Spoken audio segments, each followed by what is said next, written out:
guys, welcome to my channel. If you're new here, thank you so much for stopping by, and if you're returning, thank you so much for coming back. My name's McKenna and I'm a cosmetic product developer living and working in New York City.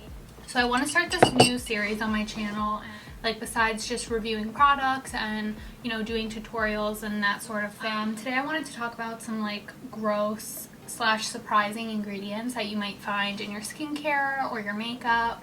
I'm going to start with the most common one, which you guys have probably heard of before. It was like a whole big thing with Starbucks. People felt like they were getting played because it was in their pink drink or their strawberry frappuccino, or probably both. I don't remember which one, but it's Carmine, and it's an ingredient that's made from crushed up bug shells. So I guess they like boil the powder and like it's like a chemical reaction that happens, and it comes from bug shells. So yeah, it's used in like red lipsticks, blush, eyeshadows, really anything to give it that red hue.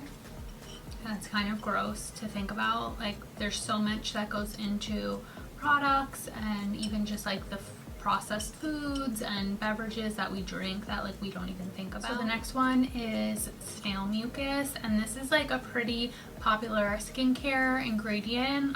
It's like even marketed, like it's something that some brands call out and they want you to know. It's not like a secret. They want you to know that there's snail mucus. So this was really popular over in Korea, and it like made its way over here into the States.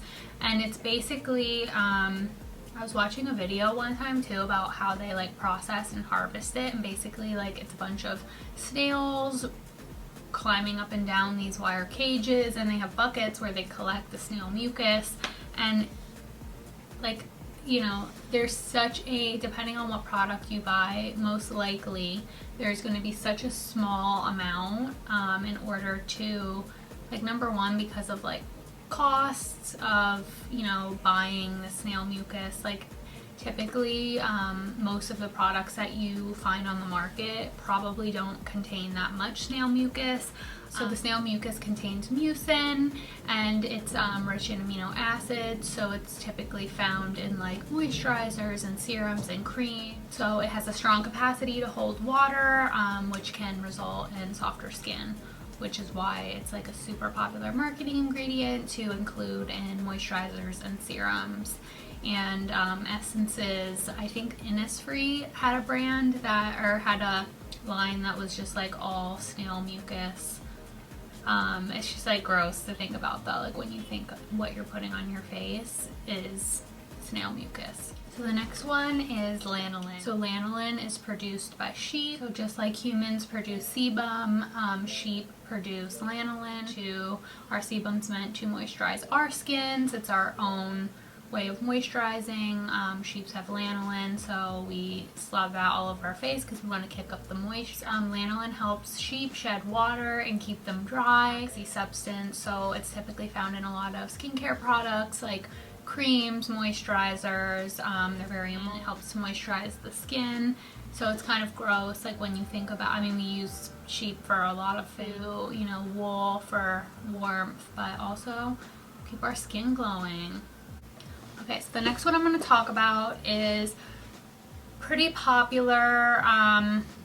You probably heard of this before, like there's been articles about it, but it's placenta. So placenta is super high in protein, so it is used to strengthen not only your hair, but your skin. You can eat it, you can purchase it in hair care products, skincare products, mostly because of those strengthening properties. Like there's hair masks you can buy. Just because it's super rich and high in protein. So yeah, you can get like creams that contain placenta. It can be derived from animals like sheep, or some women take their own placenta. They get it like processed and put in a pill form, and they'll eat their own placenta. If I ever have kids in the future, I absolutely will not do that. I think that that's just, I don't know, to each their own, but that's like something I probably would not do. So So the last one I'm going to talk about is bee venom, and this again is super popular in skincare because it has anti-inflammatory properties. So bee venom has anti-inflammatory properties, which is why it's used in skincare products to try to help calm the skin. I know it's also used, I've seen throat sprays before to try to like numb the symptoms of your sore throat.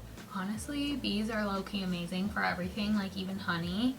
So yeah, that's 5 weird ingredients that might be in your skincare or your makeup. This video, please just let me know. I can definitely film more. There's so many more ingredients that I could talk about, or if there's like any specific ingredient that you guys want me to talk about, let me know. Any video ideas are always welcomed, and I just wanted to say thank you so much for watching and clicking on this video, and I'll see you guys soon in my next video. Bye.